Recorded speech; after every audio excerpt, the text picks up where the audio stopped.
पूजा अपने हृदय में ही अपने हृदय का ही अर्चन बंदन करना चाहिए, यानी पूजा करना चाहिए। अब पूजा में भी क्या नास्ति कहते हैं नानुसंदेह पूरा पूजा, कहते हैं नादा अनुसंधान से बढ़कर इस संसार में कोई दूसरा पूजा है ही नहीं। पूजा तो अनेक प्रकार के बहुत सारे हैं, लेकिन सर्व जो पूजा है, सर्वोत्कृष्ट पूजा है, सर्वोत्तम पूजा है, वो नाद के द्वारा। ना नादेन विना ज्ञानम ना नादेन विना शिव। जब तक नाद की उत्पत्ति नहीं हो जाएगा अपने ज्ञान के माध्यम से, तब तक ना तो वास्तविक ज्ञान हो पाएगा और न ही कल्याण हो पाएगा। ये नाद को ही क्या कहते हैं, ये नाद जो है यानी शब्द, ये तीन प्रकार का है। शब्द कहते हैं तीन प्रकार के हैं, ये मनोमय, इंद्रियमय और प्राणमय। अभी जो हम आप श्रवण कर रहे हैं, जो सत्संग श्रवण कर रहे हैं, ये इंद्रियमय है। जैसे हम मुख से बोल रहे हैं, ये भी इंद्रिय, आप कान से श्रवण कर रहे हैं, ये भी इंद्रिय। और इंद्रियों के द्वारा जो श्रवण की, इसका जब आप मनन करने लगे तो मनोमय हो जाए। और ऐसे मनोमय करते करते कितना करना होगा। अच्छा, ये अभी हम आप श्रवण किए कि ये शास्त्र, क्योंकि जब तक ये शास्त्र के अनुकूल नहीं समझेंगे तो शास्त्र क्या कहते हैं, एक नहीं सारे शास्त्रों का देखिए रस क्या है, जड़ क्या है, मूल क्या है। कहते हैं आलोट सर्वशास्त्राणि विचार्या च पुनः पुनः इदमेकम सुनिष्पन्नम ध्येयो नारायण सदा। एकमात्र ध्यान, अध्यान को इस सत्संग कहते हैं। अंतर सत्संग ध्यान अभंगा। जब अपने विचार को आप अंतःकरण में ले जाएंगे, कहाँ, योग हृदय में। जब योग हृदय में अपने चित्त को ले जाएंगे तो वो मन, जब मन का सूक्ष्म, इंद्रियों से सूक्ष्म है मन और मन से भी सूक्ष्म है प्राण।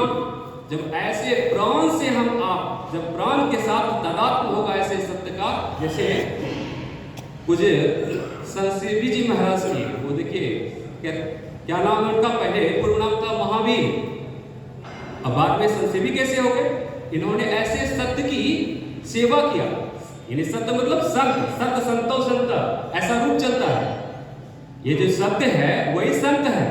और जब तक हम ऐसे संत को, यानी ऐसे सत्य को हृदय में ग्रहण नहीं कर लेंगे, धारण नहीं कर लेंगे, तब तक हम गुरु को समझ ही नहीं पाएंगे। सत कहे तो सतगुरु को चिन्ह है, सतनाम विश्वासा, कहे कबीर साधन हितकारी, हम साधन के दासा।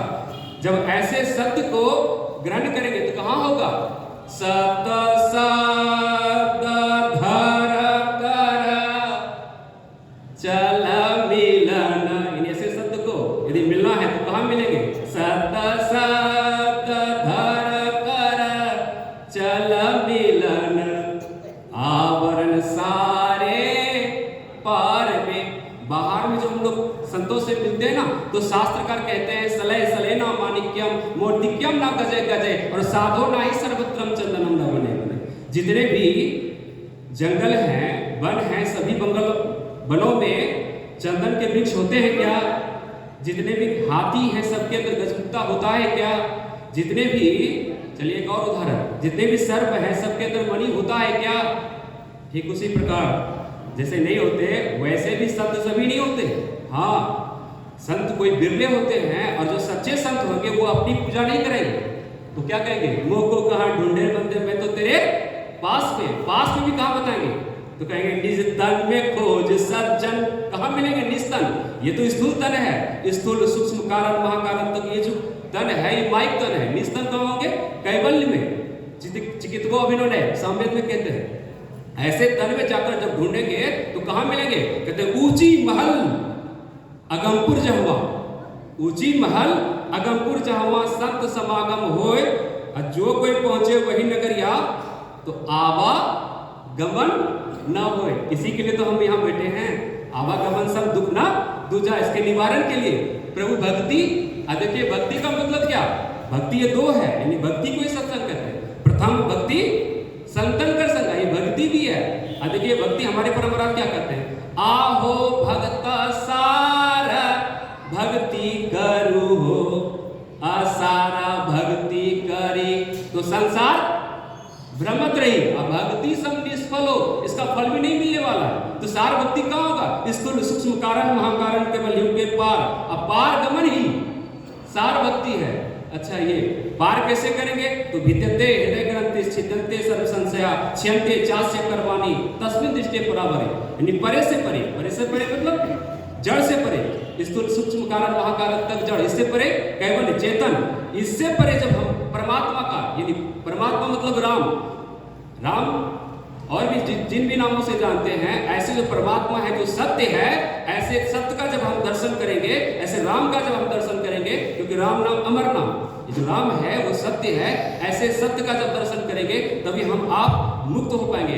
राम दर्शनान मुक्ति वाल्मीकि रामायण में स्पष्ट करते हैं। बोलिए प्रेम से श्री सद्गुरु महाराज की जय। बहुत बहुत धन्यवाद है आदरणीय मंगल बाबा ने बड़ा ही सारगर्भित बात हम लोगों के सामने प्रस्तुत किया। आज हम लोग गुरुदेव महर्षि संत सेवी परमानंद जी महाराज की 104वीं पावन जयंती पर उपस्थित हैं। यह देवी बाबू का धर्मशाला भागलपुर स्थित है। इस धर्मशाला में बहुत वर्ष पहले महर्षि संत सेवी परमानंद जी महाराज सत्संग किए थे। सौभाग्य से मैं भी था साथ में। यह मंच वही है जहां हमारे गुरुदेव ने प्रवचन किया था। यह वही मंच है जिस मंच पर संत मत के वर्तमान आचार्य श्री पूज्यपाद हरिनंदन परमानंद जी महाराज ने प्रवचन किया था, दर्शन दिया था।